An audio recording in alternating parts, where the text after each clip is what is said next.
House Media. Will you say something, Steeven? The following episode will contain the names of people and places set in the fictional world of the Hyborian Age. Furthermore, if I am unable to find these names spoken aloud on YouTube or in an audiobook, they are names that I will certainly pronounce incorrectly in almost every single instance. Listener discretion is advised. Between the years when the oceans drank Atlantis and the rise of the sons of Arius, there was an age undreamed of, when shining kingdoms lay spread across the world. Hither came Conan, the Cimmerian, sword in hand. It is I, his chronicler, who knows well his saga. Now let me tell you of the days of high adventure.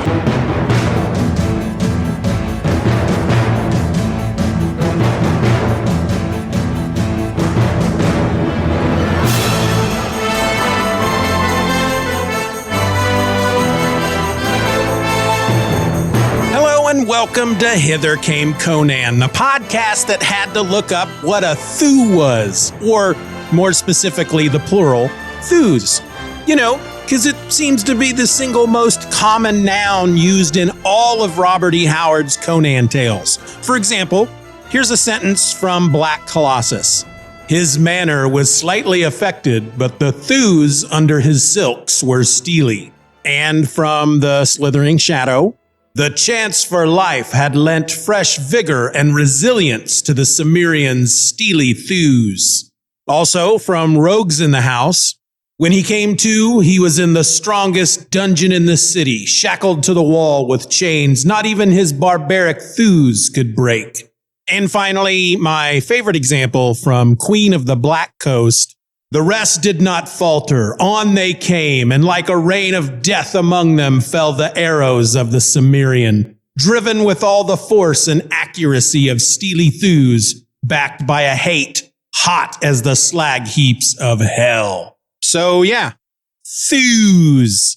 Now, one could easily infer the meaning of the word based on how it's used, not just in those four examples, but over and over and over and over and over throughout each of Howard's Conan stories. But since I'm not one to make an ass out of you and me, I performed my due diligence and I looked it up.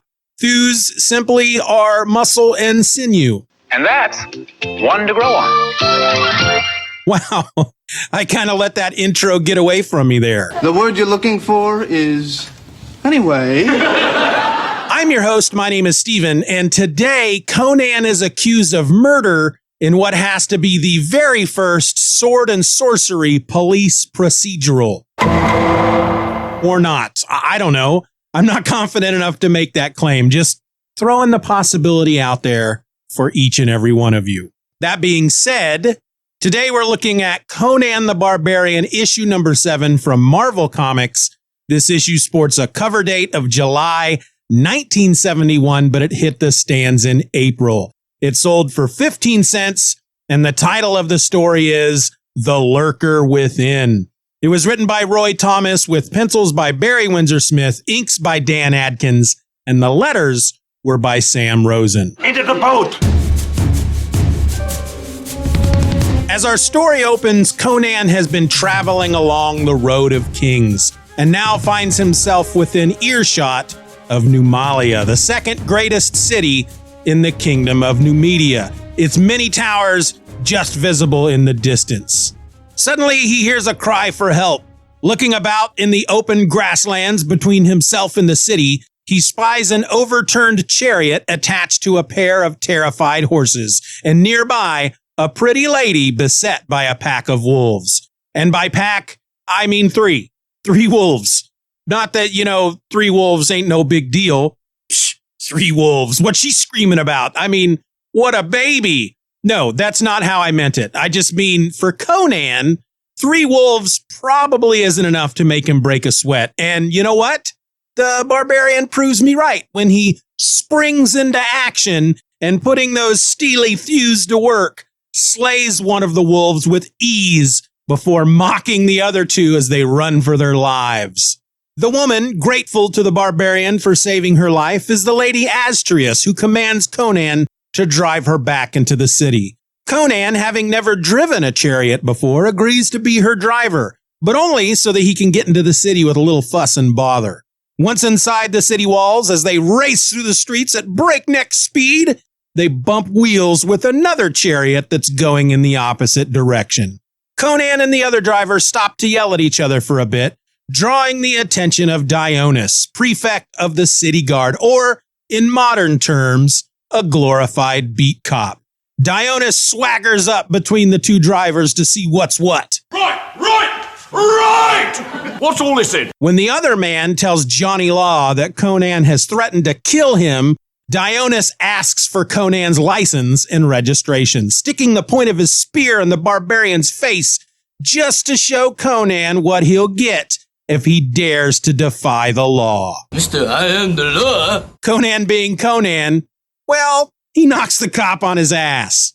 Before the scene can escalate any further, Lady Astrius intervenes, showing that she's some kind of important person in the city by making Conan's opponents sweat in places that aren't spoken of in polite conversation.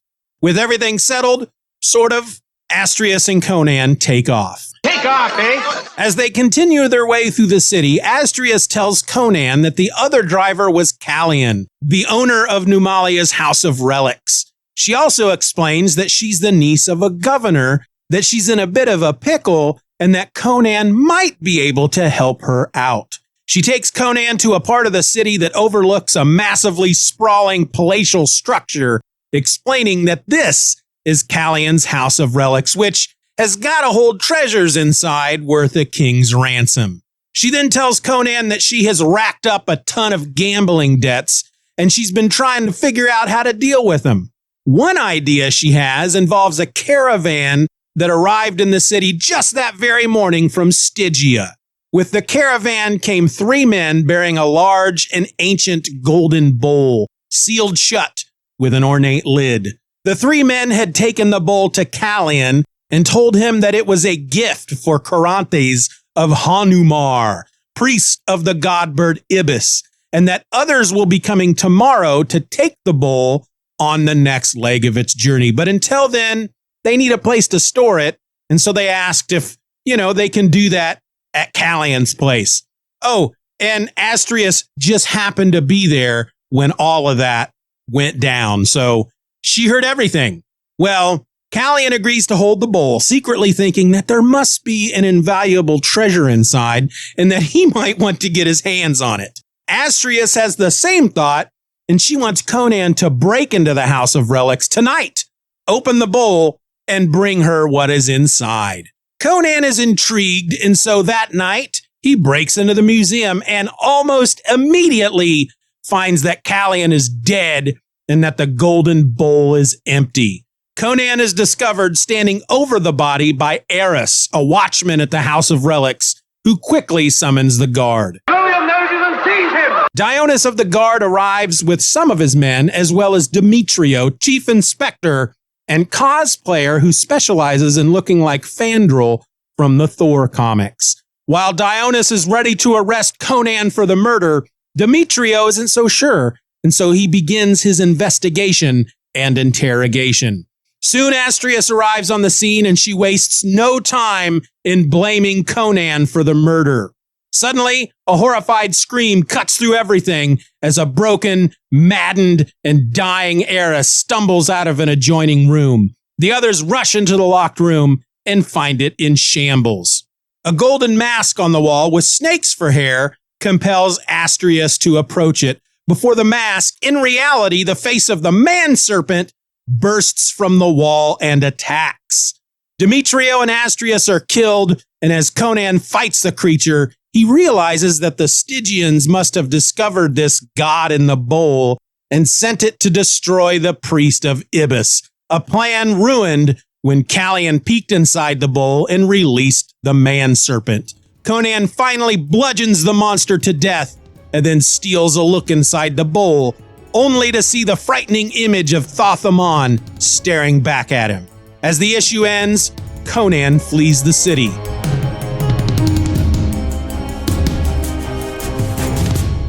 The moral of the story? Well, greed saves lives. I mean, if Callian hadn't been greedy, then he wouldn't have opened the bowl, and it would have made its way to Hanumar, where the man-serpent would have killed indiscriminately, which it started to do here in Numalia, and would have continued doing so if Conan hadn't been there to stop it. And why was Conan there? Because Astria sent him to steal what was in the bowl, thinking that it was treasure because she was greedy. Greed conquers all, people. And that's one to grow on. Okay, so this story was based on The God in the Bowl by Robert E. Howard. And before I get into my thoughts about the issue, I'd like to talk a bit about that original tale. And I have a lot to say, so this may take a bit. Are you ready? Then we'll begin. So in total, Robert E. Howard had written 21 complete Conan tales before he took his own life on June 11th, 1936. Now, that's not including any Conan stories that he'd yet to finish and that were later found, completed, and then published after his death. I just wanted to make that clear. I mean, I'm bound to get stuff wrong. In fact, I can pretty much guarantee it.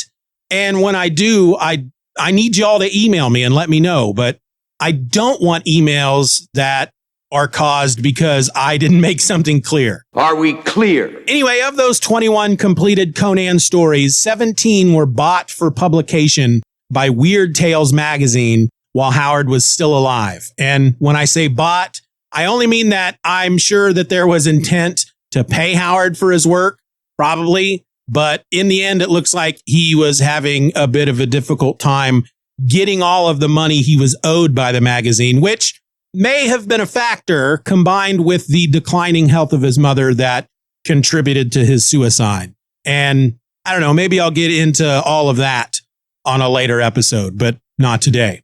Anyway, all 17 of those stories were published in Weird Tales magazine, 16 of them during Howard's lifetime between 1932 and 1935. The final tale, Red Nails, was published in 3 parts, also in Weird Tales magazine, beginning in July of 1936, the month after Howard's death.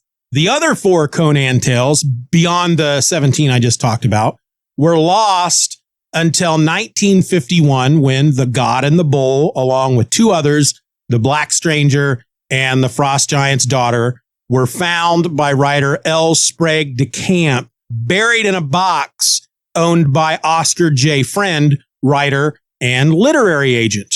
Friend had gotten a hold of the box following the death of Otis Klein, who had been Howard's literary agent from 33 to 36, then the agent for Howard's estate following Howard's death, and remained the agent of the Howard estate until Klein died in 1946. So talking about those 3 stories, The Black Stranger was among the last of the Conan stories that Howard wrote. When it had been rejected by Weird Tales, he rewrote the story, replacing Conan with Terence Volmia, aka Black Volmia, a swashbuckling pirate. This new tale, called Swords of the Red Brotherhood, was then submitted to Golden Fleece magazine and was accepted, but the magazine went out of business before the story could be published. The Frost Giant's Daughter was among the first Conan stories that Robert E. Howard wrote, which he had submitted to Weird Tales back in 1932, along with The Phoenix on the Sword. While The Frost Giant's Daughter was rejected by the magazine, The Phoenix on the Sword was published in their December 1932 issue and holds the distinction of being the first Conan story to see publication, or in comic book terms, The Phoenix on the Sword is the first appearance of Conan of Cimmeria. Well, after Weird Tales rejected The Frost Giant's Daughter, Howard gave it a bit of a rewrite. He changed the name of the main character from Conan to Amra, and it was then published in the March 1934 issue of Fantasy Fan magazine under the title The Gods of the North. The God in the Bowl, which is what we're talking about here, right? It was also among those early Conan stories that Howard had submitted to Weird Tales. He submitted it shortly after The Phoenix on the Sword and The Frost Giant's Daughter. However, it was also rejected, and while Howard continued to work on it, he never resubmitted it for publication. Hither Came Conan will return after these messages. And now back to Hither Came Conan.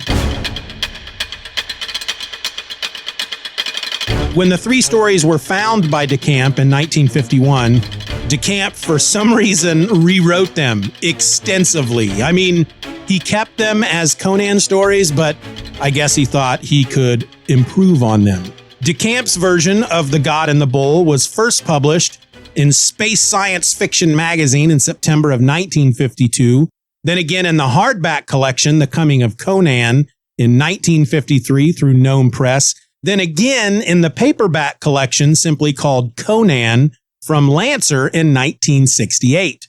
The original Robert E. Howard version of The God and the Bull didn't see publication until 2002 in the collection Robert E. Howard's Conan of Cimmeria Volume 1 from Wandering Star. This is the version I have.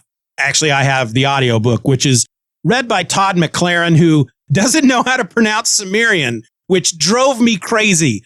Throughout this entire audiobook, which I'm not quite done yet, he pronounces it Cimmerian. Hither Came Conan the Cimmerian. And apparently there's two other volumes that he does the same thing in. And to just go on a tangent for a minute, I don't understand how something like that happens.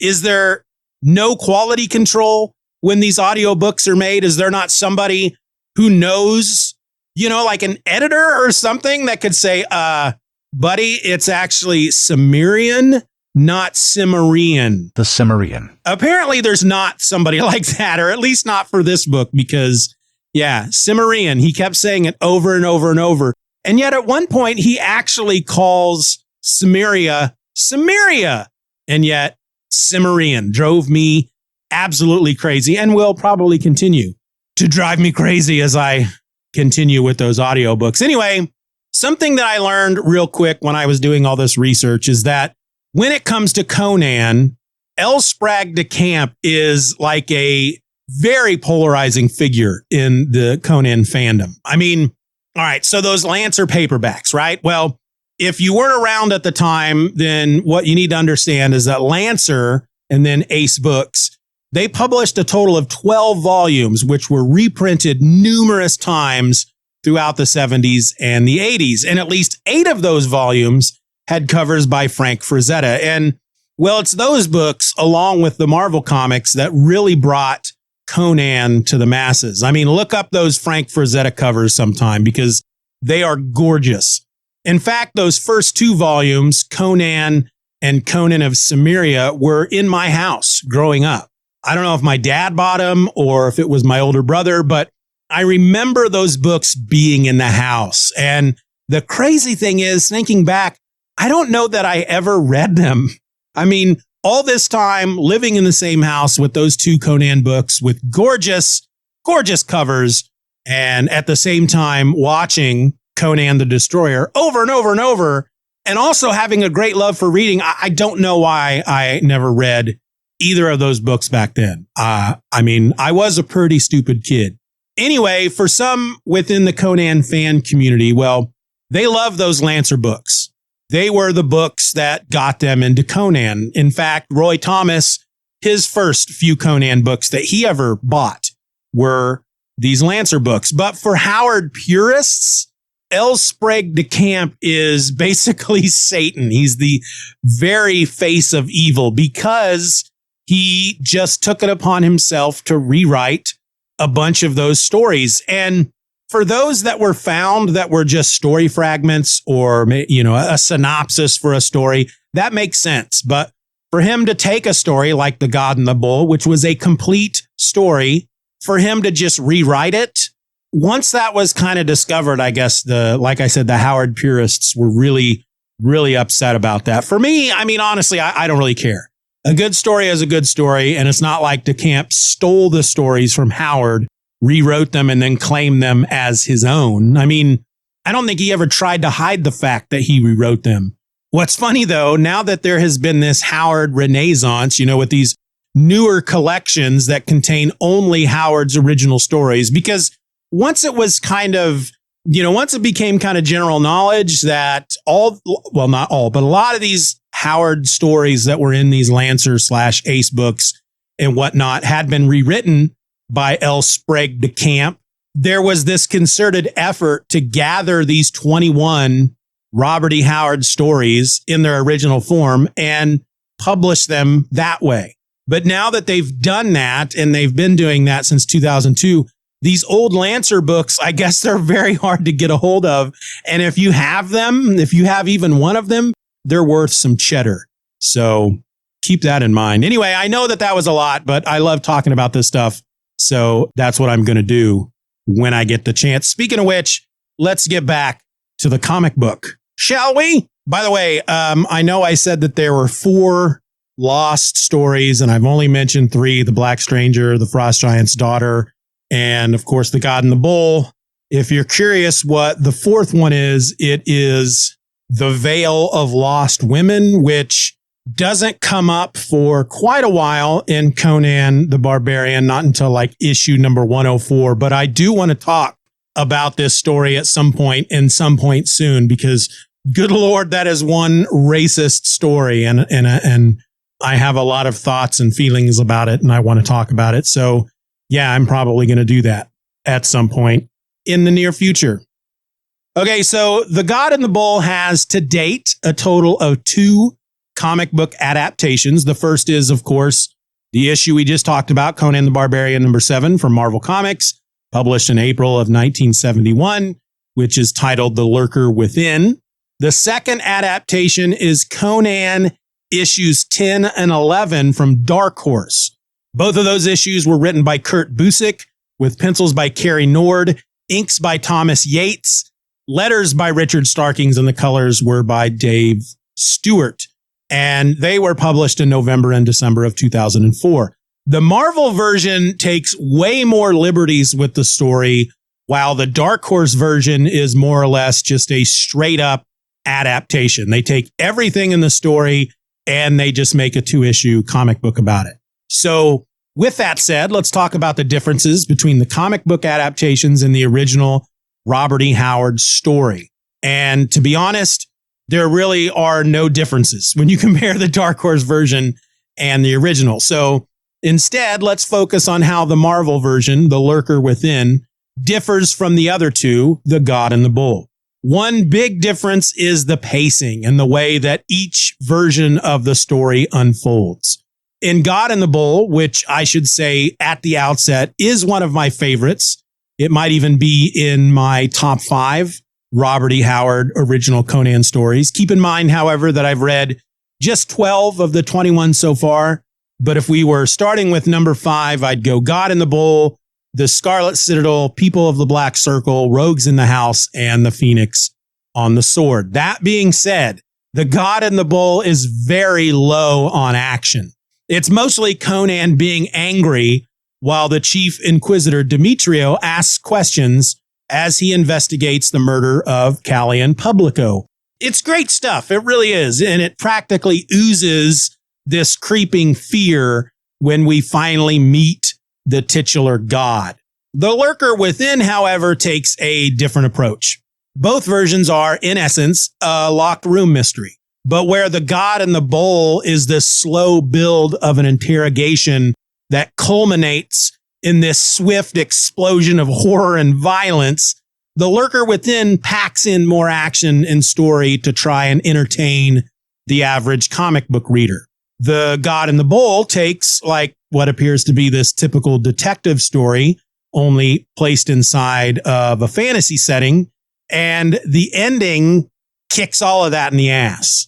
But all right, so before we get into all that, both versions of the story have this character in it by the name of Astrius. In The Lurker Within, we meet Astrius right away. She's the woman Conan saves from the pack of wolves in the opening of the story, the niece of the governor, who then convinces Conan to break into Callian's temple and to steal the mysterious sealed bowl, which just has to contain something super valuable, which she wants so that she can cash in and pay off all of her gambling debts. In God and the Bull, Astrius is a dude who doesn't come into the story until very near the end. And while, he's hired Conan to break into Callion's temple, it's not to steal the mysterious bowl. It's actually to steal some sort of diamond goblet or something like that. In fact, we don't even learn of this mysterious bowl until Callion's clerk, Primero, is brought in and he tells us all about it. In the Lurker Within, it takes Conan 7 pages before he's inside Callion's temple or the House of Relics. And that's after meeting Astrius outside the city, saving her from wolves, driving her back into the city in her chariot, meeting Callion within seconds of driving into the city, meeting Dionys, the bully cop, within seconds of bumping into Callion, and then learning about the bowl and how it got into the city and why he should break in and steal it. In God and the Bull, Conan's inside the temple from the get-go, having never met Callion nor Dionys before stumbling across the corpse and having the cops called on him. And then, before each version of the story ends, we learn that the mysterious bowl was sent by the evil Stygian sorcerer Thoth-Amon. Conan and the others discover that the bowl, once sealed, has been opened and now stands empty. Astrius shows up at the temple and betrays Conan. A creepy giant man-headed snake creature thing, which was probably what had been in the bowl, makes its presence known. Astrius is killed. The cops flee from the temple in terror, and Conan then kills the creepy giant man-headed snake creature thing before he too gets the hell out of Dodge. It's just that each version does it all a bit differently. In the Lurker Within, Conan and the others find the bowl, once sealed, standing open and empty. Astrius shows up at the temple and betrays Conan. The man-serpent, aka the creepy giant man-headed snake creature thing, which was probably what had been in the bowl, makes its presence known and goes after Astrius. Demetrios steps in to try and protect her, but the man-serpent kills both Demetrios and Astrius. Dionys and the other cops flee in terror. And then Conan battles the man-serpent for 14 panels spread across almost 3 full pages until at last the man-serpent is dead. Conan then looks inside the bowl. He sees the face of the Stygian sorcerer Thoth-Amon, which fills the barbarian's heart so full of fear that he runs from the temple, jumps into a chariot, and gets the hell out of Dodge. In the God in the Bowl, after Conan is discovered with the body of Callion Publico by the Night Watchman Eris, and after Demetrio arrives with Dionys and the other cops and begins interrogating Conan and Eris regarding Callion's murder, Callion's clerk is brought in to see what he knows. The clerk is the one who then reveals to everyone that Callion had agreed to have this great sealed bowl held in his temple.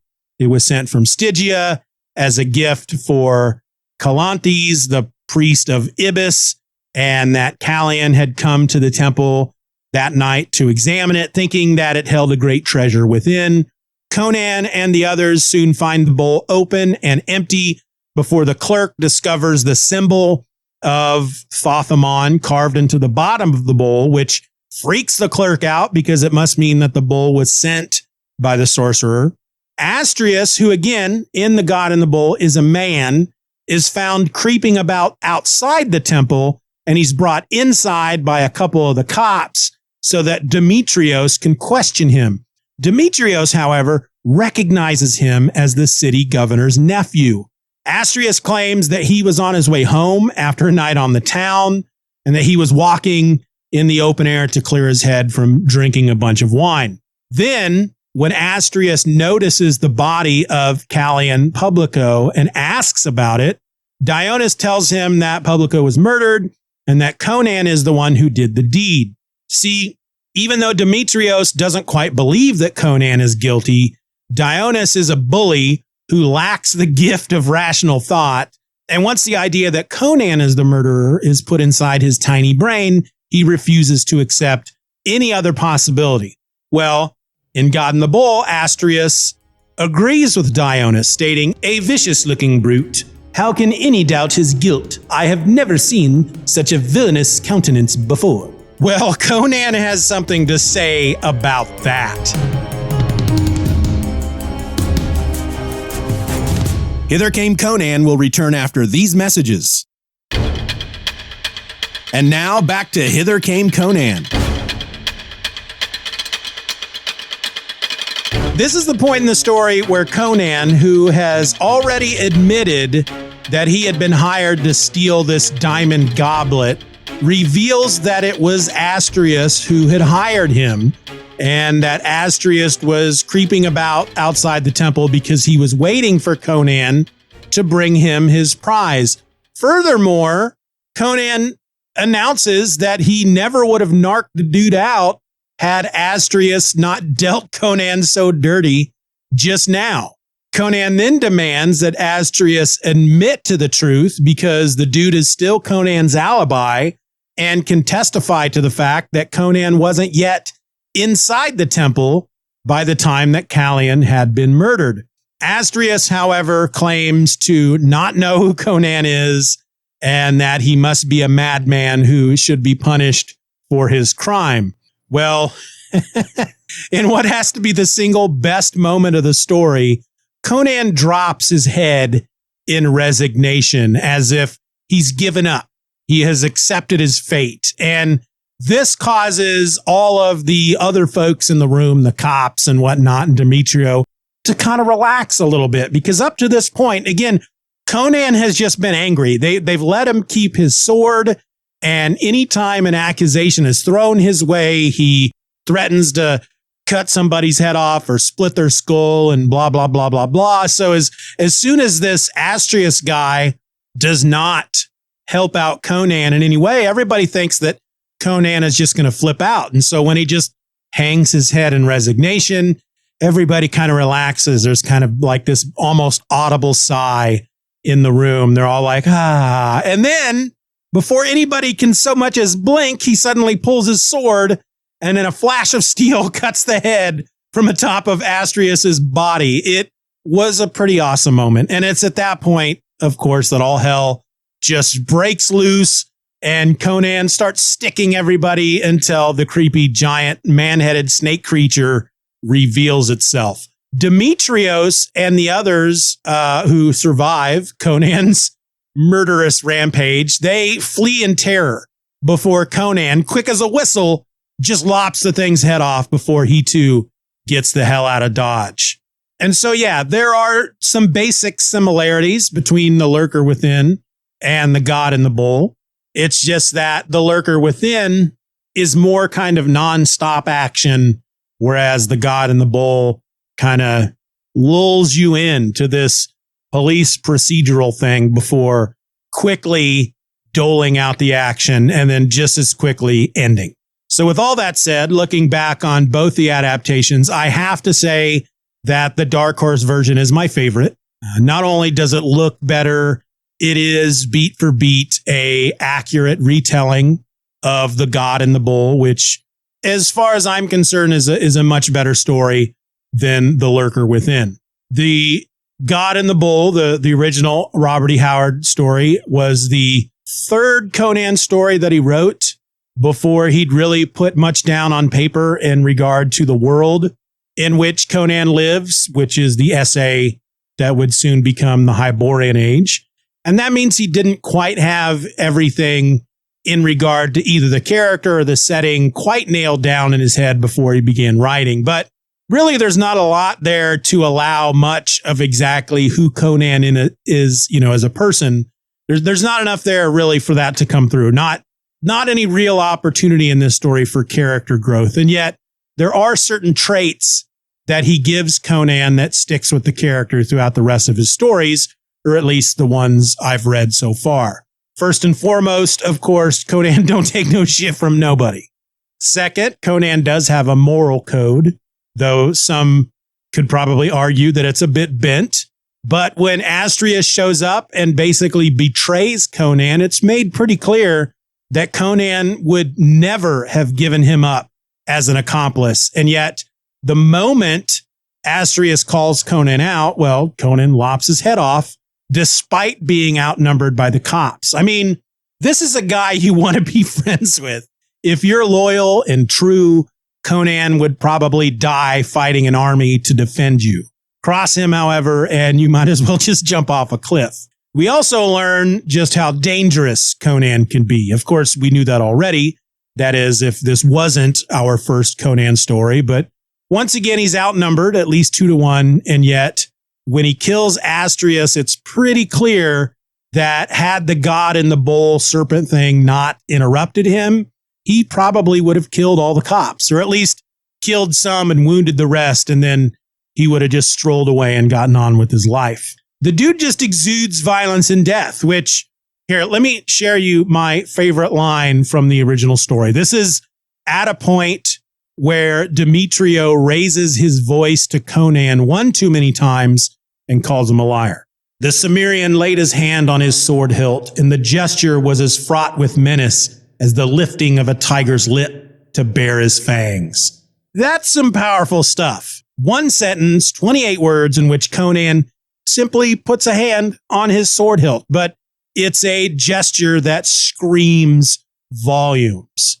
Now, having said that, let's get back to the Marvel Comics issue, because there are a few moments in the Lurker Within that I really enjoyed and I wanted to point out. On the splash page, the narration refers to the city of Numalia as the second greatest city of Nemedia, the second greatest Hyborian kingdom. Now, I assume that the first greatest Hyborian kingdom is Aquilonia, the kingdom that Conan will one day rule. But I have no idea what the first greatest city in Nemedia is.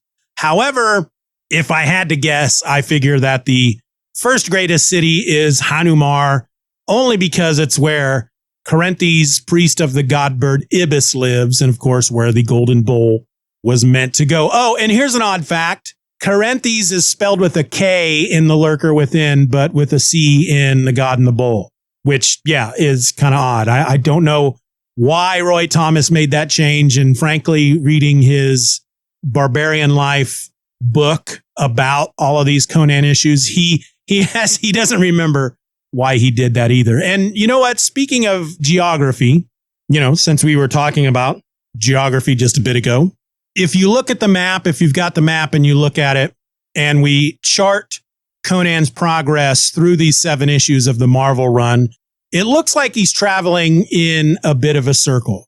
So he starts his journey by traveling north from his homeland in Cimmeria.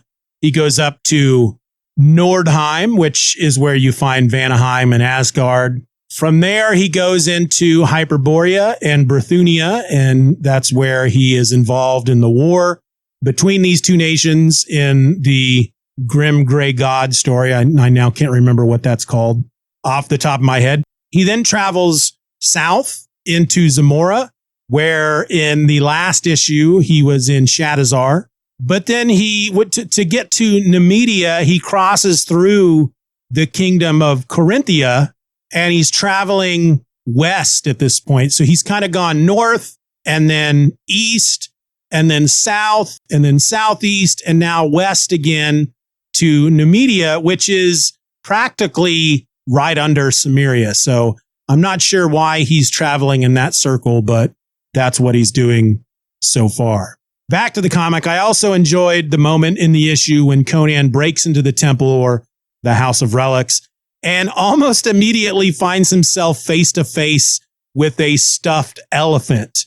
But due to the darkness, Conan mistakes the taxidermied pachyderm for Yag Kosha, the alien elephant god from the Tower of the Elephant back in issue number 4. I thought that was a great callback. And per Roy Thomas, he's fairly certain that Barry Windsor Smith came up with that idea by himself. There's also this moment with Eris.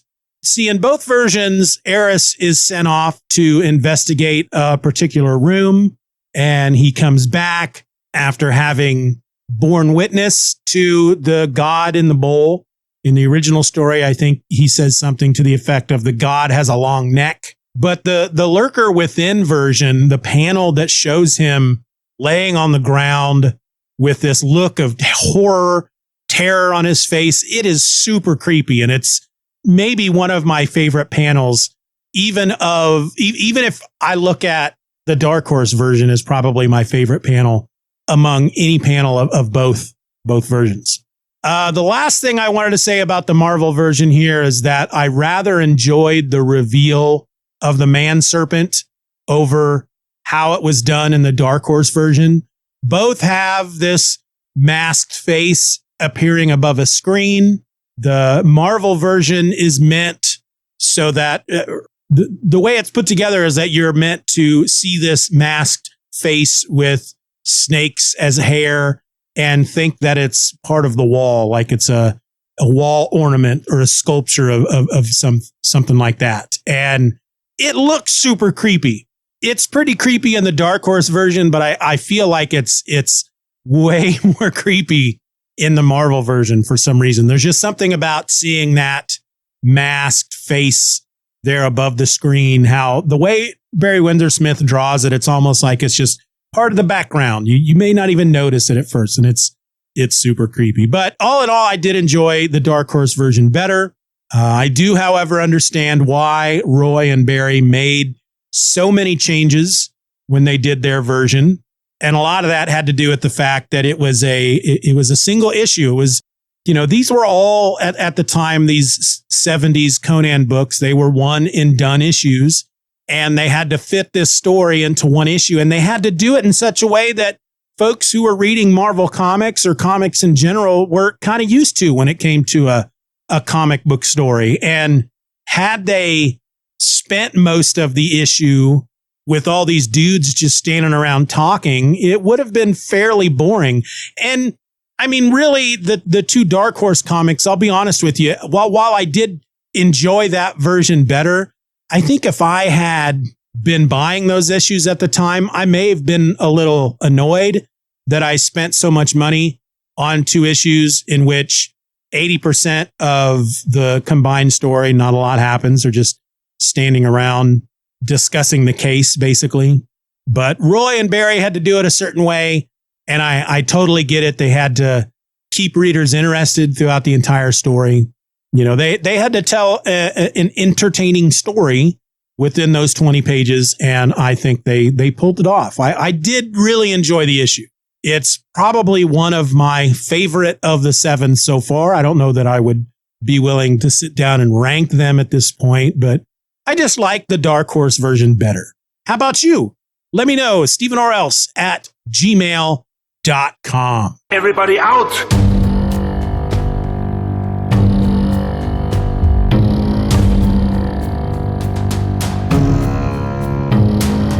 So this is the point in the show where maybe I would probably have listener feedback. I don't really have any this time around, so I'll just leave you with what I have at this point, which is what you just listened to.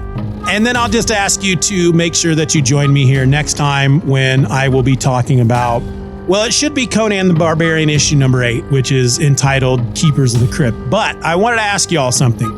Issue number 1 of the new Conan the Barbarian series from Titan lands on July 26th. I have pre-ordered the issue, and I'm definitely going to be reading it. I'm really looking forward to it. And so I just want to ask you guys, do you want me to spend an episode each month talking about the new series, one issue at a time? I'm asking because I'm kind of on the fence about it. I kind of want to, but the ADHD neurodivergent part of my brain doesn't want to, because then it's going to bust up the flow of me talking about this series one issue at a time. So for the time being, I'm going to plan on talking about issue number 8 from 1971 in the next episode. But if I get a lot of responses from all y'all saying that, yes, you want me to talk about the new series as well, then maybe in the next episode, I'll talk about the Free Comic Book Day issue instead. Or maybe I'll still talk about issue number 8 and then talk about the Free Comic Book Day issue in episode number 9. So let me know. StevenRLs@gmail.com. Until then, folks, keep them swords close by and never stop treading them jeweled thrones. Bye. I want to thank you for listening to this episode of Hither Came Conan. Questions and comments can be directed to feedback@hithercameconan.com. If you enjoyed the show, you can help to boost our presence online by leaving a rating or review on your favorite podcast app. I also invite you to join our subscription program, Steeven or Else Beyond. And in return, you'll get episodes of Hither Came Conan along with every other podcast under the Steeven or Else Media umbrella, early and ad-free. You can subscribe to Steeven or Else Beyond through Apple Podcasts, Patreon, or Substack. Check out the link in the show notes, or just go to hithercameconan.com to choose the option that's best for you. Hither Came Conan is a presentation of Steeven or Else Media. For more nerdy content hosted by me, check out stevenorelse.com.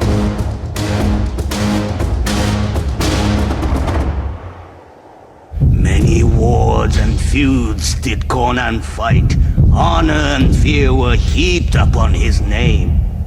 In time, he became a king by his own hand. This story shall also be told.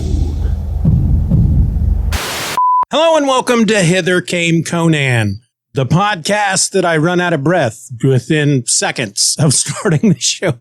Because it seems to be this fart head looking about in the open grasslands between the... I just want to punch myself in the face because I cannot read the script that I wrote today. Looking about in the ocean, in the ocean of stupidity coming out of Steven's face because it's not ocean, it's open. Conan having never... Conan and the other driver stopped to yell at each other for a bit, drawing the attention of Dionysus. Blah, blah, blah, blah. Dionys. Conan and the other driver stopped to yell at each other for a bit, drawing the attention of Dionysus. Flop, flip. I'm going to have a lot of... I can't even say that I'm going to have a lot of problems with the word Dionys. See, oh, dear Lord. Dionys. Where you coming from, Dionys? Why you looking to me that way, Dionys? There, that should do it. Let's try it again. Dionys of the guard arrives with son of his men. Dionys of the guard arrives with... Oh, so this next little part here, if you can, remove it from this area of the episode and put it back somewhere before I actually start talking about the comic. You'll know, because you're me. Okay, back to the regular script. I just don't think I can move through life knowing that a guy named Steeven did this to me. How could you let this happen, Steeven? Your podcast sucks. Enough talk. Great crumb.